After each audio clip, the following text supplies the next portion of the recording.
It was supposed to be just 6 days.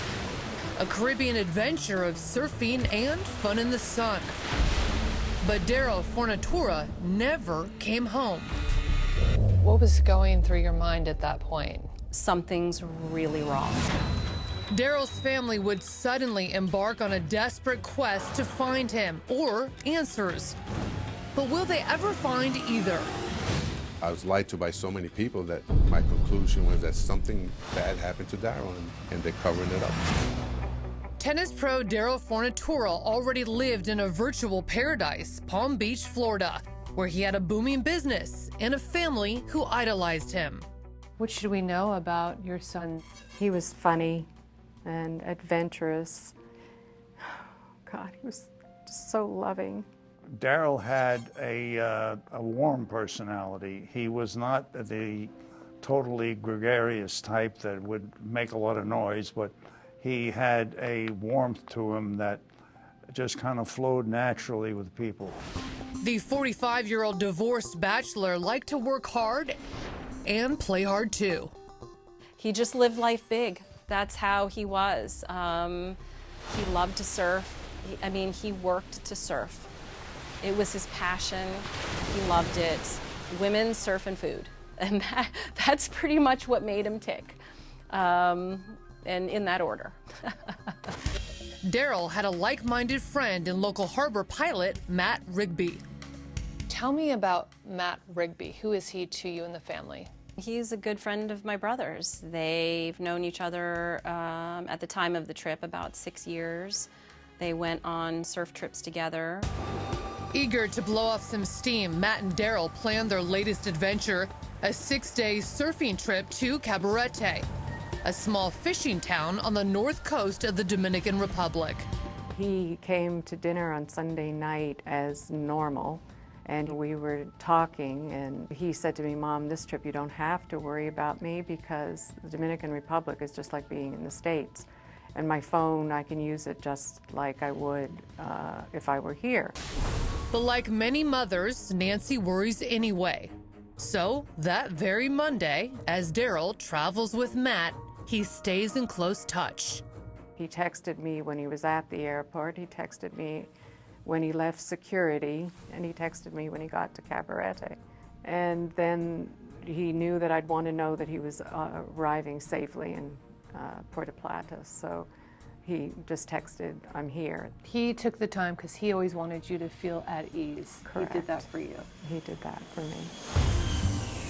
When Darryl and Matt land in Puerto Plata, they rent a car and drive to their rented villa at the Perla Marina, 10 minutes outside the town of Cabarete.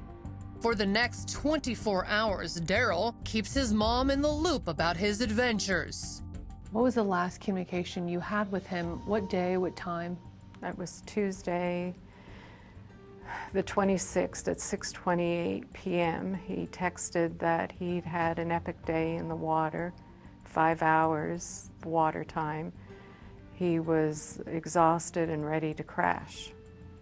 Love you, call you tomorrow. But Wednesday comes and goes with no communication from Darryl. I thought, I'm not going to be a worrywart mother. He's a grown man. On Thursday, when he hadn't communicated with me, I was really getting very nervous. Then on Friday, Darryl's family receives a call that turns their lives upside down. About 8:30 in the morning, I get a call, and he said it's Matt Rigby, and he's calling to let us know that Darryl was missing. Matt Rigby told him that he hadn't seen Darryl since the 27th. According to Matt, on Wednesday, Darryl leaves on a surf scout to the nearby town of Sosua with a local man named Gaspar. Darryl and Matt had rented surfboards from Gaspar the day before. Hours later, Darryl allegedly returns to the villa, acting extremely paranoid. Darryl was behaving strangely, saying he wanted to get out of there, let's fly home, let's go. And Matt said, no, you're fine, I don't know what you're being paranoid about, let's go shopping in downtown Cabarete, we'll get you about to eat, it'll all be fine. Once in town, Matt decides to slip into this local surf shop to buy souvenirs. Darryl doesn't go in the shop with him, and when he comes out, Darryl's gone. He said he couldn't find him, and he looked around the stores and looked up and down the beach, and he looked all over 5 hours. I searched everywhere. I said I went up the beach, back the beach, in the town, all over the town looking for Darryl, and I couldn't find him. And when Darryl's worried father asks about the status of the search, Matt surprises him with his current location. He was at Darryl's place of work, and he was calling from there because he didn't have our telephone number. He was looking for our home phone number in Darryl's personal belongings at his place of work. Darryl's family is shocked. Just 2 days after his friend goes missing, Matt is back in the States in Darryl's Palm Beach office.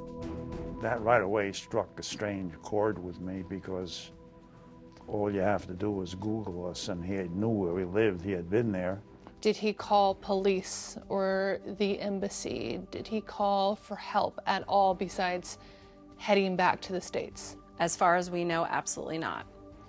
He never called any of the local police. He didn't call the embassy. He kept saying we needed to do that. He didn't do anything. Next, is Matt Rigby's odd behavior just a panic over his missing friend, or is he hiding something? He said, my wife and I flew back last night. That was it. And the family embarks on a frantic search where they find the seamy underside of paradise. Were you allowed to roam freely? No, I owe it to him. That's my mission. He wouldn't stop till he found answers for me, and I can't stop till I find them for him.